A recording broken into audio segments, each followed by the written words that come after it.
Welcome to Work Scheduling Process Descriptions, and thank you for your interest.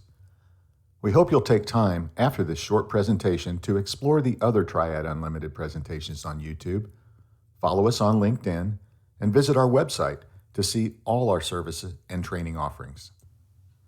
Here's the work scheduling definition. Note the terms identification and coordination. All the processes related to the work scheduling function are based on those terms. When you develop and implement scheduling in your organization, the main thing to focus on is identifying what will be done and coordinating the who and the when. Next, we're going to talk about the processes involved in the work scheduling function. The first process is routine work scheduling. The second process is how emergency work is scheduled for execution. The third process we'll talk about is outage work scheduling. And finally, we'll talk about contractor work scheduling.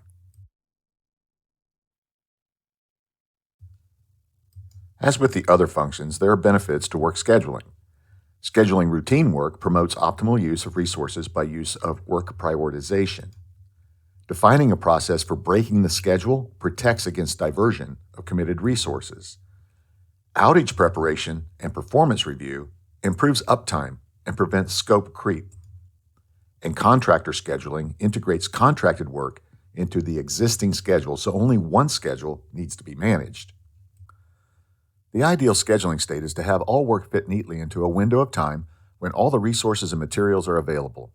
No job will go over its scheduled duration, and all the proactive work, PM and predictive maintenance, gets done on time, and there's just enough backlog to provide fill-in work when necessary. Reality doesn't often fit that model, but the processes here associated with work scheduling are designed to promote that ideal. Work is scheduled in accordance with priority, which serves to mitigate risk to the business by addressing high-priority issues before those having less consequences of failure.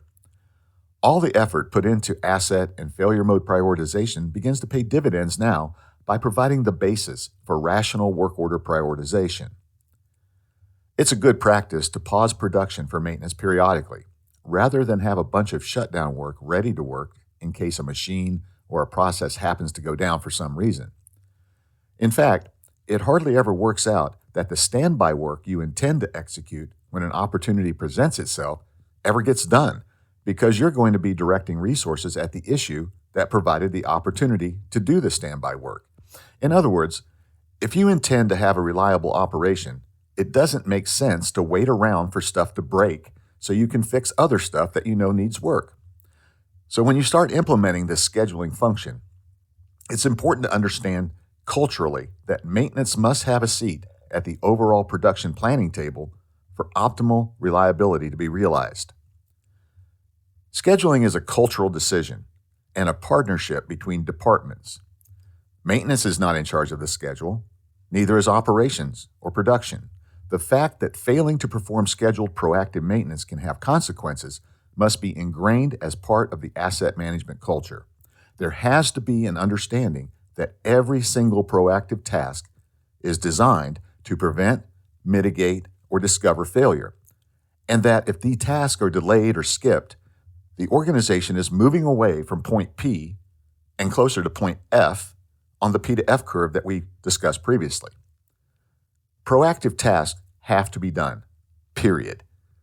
Delaying or skipping proactive maintenance should be a painful process, just like the process to break the work schedule should be.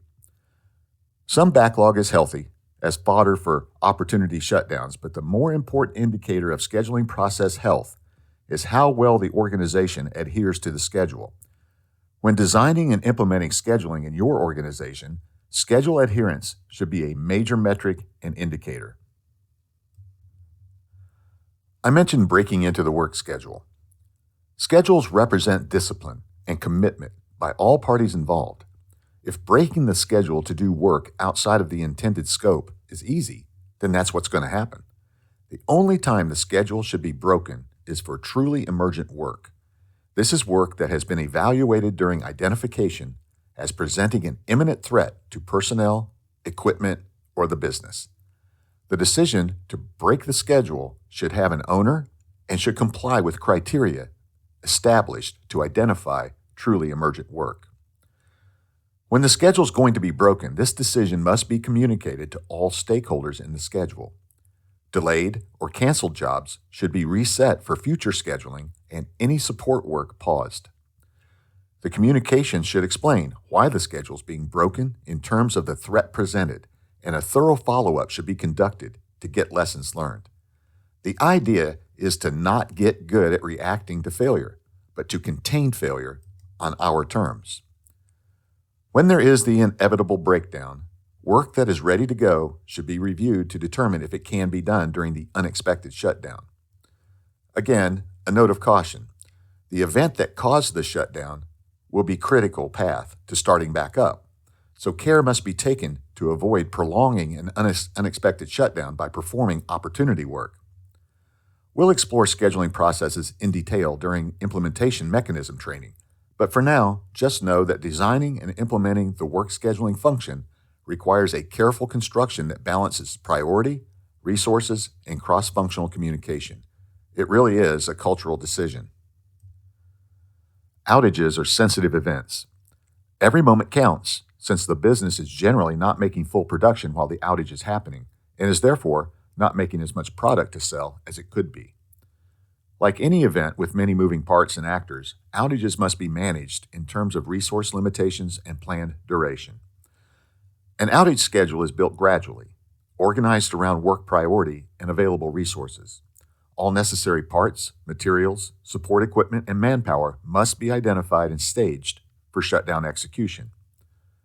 Like emergent work breaking the routine work schedule, the shutdown schedule must only be broken in a true emergency or a completely unanticipated barrier to shutdown progress.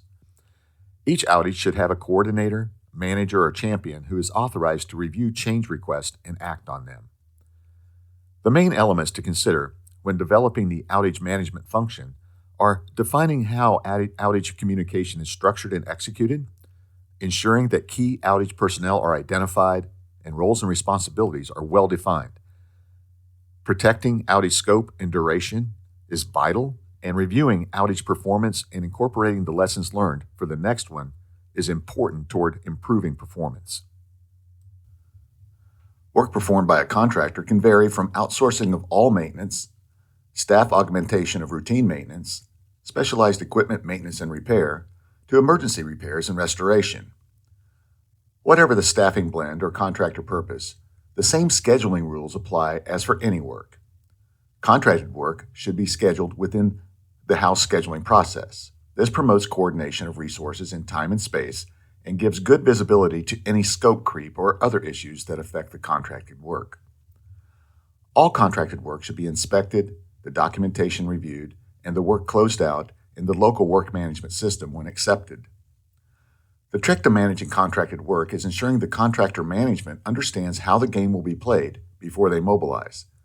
Contracted work can be very expensive, and every minute wasted on activities not related to executing assigned tasks because of lack of preparation is an adverse influence on the business.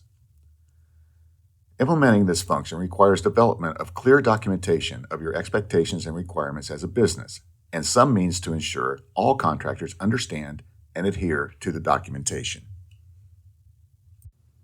Here's a summary of work scheduling. Schedule routine work and honor the schedule. Schedule breaking should only be justified by proper use of the work prioritization process.